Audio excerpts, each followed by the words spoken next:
உலக பிரசித்தி பெற்ற சிதம்பரம் நடராஜர் கோயில் ஆருத்ரா தரிசன விழாவின் தேரோட்டம் கோலாகலமாக தொடங்கி நடைபெற்று வருகிறது. அந்த காட்சிகளை முதலில் பார்க்கலாம்.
கூடுதல் தகவல்களை செய்தியாளர் கண்ணதாசன் வழங்க கேட்கலாம்.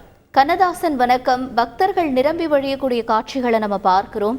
இப்ப இந்த நாளினுடைய சிறப்புகள் என்னென்னவாக இருக்கின்றன, மேலும் பக்தர்களின் பாதுகாப்பிற்காக என்னென்ன ஏற்பாடுகள் செய்யப்பட்டிருக்கின்றன, விவரங்கள் என்ன? வணக்கம். உலக பிரசித்தி பெற்ற திருக்கோயில்களில் சிதம்பரம் நடராஜர் ஆலயம் ஒன்று. இத்திருக்கோவில் பஞ்சபூத தலங்களில் ஆகாயஸ்தலமாக விளங்கி வருகிறது. இந்த ஆலயத்தில் ஆண்டுக்கு இருமுறை மூலவரும் உற்சவருமான நடராஜர் கருவலிலிருந்து வெளியே வந்து பக்தர்களுக்கு காட்சியளிப்பார். இந்த நிகழ்வை பெரும் பாக்கியமாக பக்தர்கள் பார்த்து மகிழ்கின்றனர். குறிப்பாக ஆனி மாதத்தில் ஆனி திருமஞ்சன விழாவும், மார்கழி மாதத்தில் ஆருத்ரா தரிசன விழாவும் நடைபெறுவது வழக்கம்.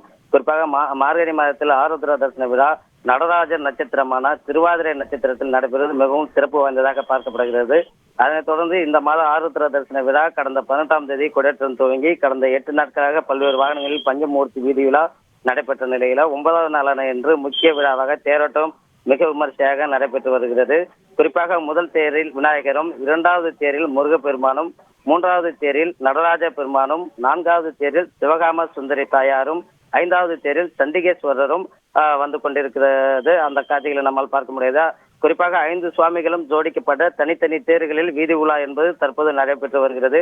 அதிலும் நடராஜ பெருமான் வரும் தேரானது 100 டன் எடை கொண்டது, 73 அடி உயரம் கொண்டதாகவும் உள்ளது. தேரினை பக்தர்கள் தற்போது வடம் பிடித்து இழுக்க துவங்கி உள்ளனர். மேலும் பக்தர்கள் சிவசிவா கோஷங்களுடன் தேரினை இழுத்து வரும் கண்கொள்ளா காட்சியை நம்மால் பார்க்க முடிகிறது. குறிப்பாக தேர் நிலையான கிழக்கு கோபுர வாயில் முன்பு புறப்பட்டு தெற்கு ரத வீதி, மேற்கு ரத வீதி, வடக்கு ரத வீதி, மீண்டும் தேர் நிறுத்தும் இடமான கிழக்கு கோபுர வாயில் முன்பு வந்தடையும். இந்த தேரோட்டத்தை முன்னிட்டு தமிழகத்தில் உள்ள பல்வேறு மாவட்டங்களில் இருந்தும் ஏராளமான பக்தர்கள், சிவனடியார்கள் மற்றும் பிற மாநிலங்களில் இருந்தும் ஏராளமான பக்தர்கள் நடராஜர் கோவிலுக்கு வருகை புரிந்து தேர்களை வடம் பிடித்து இழுத்து சுவாமி தரிசனம் செய்து வருகின்றனர். மேலும் பல்வேறு சிவதாண்ட நிகழ்ச்சிகள் கோலாகலமாக நடைபெற்று வருகிறது. அந்த காட்சிகளை நம்மால் பார்க்க முடிகிறது. குறிப்பாக இன்று இரவு தேரில் இருந்து இறங்கப்படும் சுவாமி ராஜசபை என்று சொல்லப்படும் ஆயிரங்கால் மண்டபத்தில் வைக்கப்பட்டு பல்வேறு சிறப்பு அபிஷேகங்கள் பூஜைகள் செய்யப்பட்டு நாளை தரிசன விழா நடைபெற உள்ளது குறிப்பிடத்தக்கது. தேரோட்டத்தை முன்னிட்டு பாதுகாப்பு பணியில் விழுப்புரம் சரக டிஐஜி ஜியாவுல் தலைமையில் கடலூர் மாவட்ட காவல் கண்காணிப்பாளர் ராஜாராம், கள்ளக்குறிச்சி காவல் கண்காணிப்பாளர் சமர்சிங் மீனா இவர்கள் மேற்பார்வையில் 2 கூடுதல் காவல் கண்காணிப்பாளர் 7 டிஎஸ்பிக்கு உட்பட 1112 போலீசார் பாதுகாப்பு பணியில் ஈடுபட்டு வருகின்றனர். விரிவான தகவல்களுக்கு நன்றி கண்ணதாசன். செய்திகளை உடனுக்குடன் தெரிந்து கொள்ள உடனே சப்ஸ்கிரைப் பண்ணுங்க.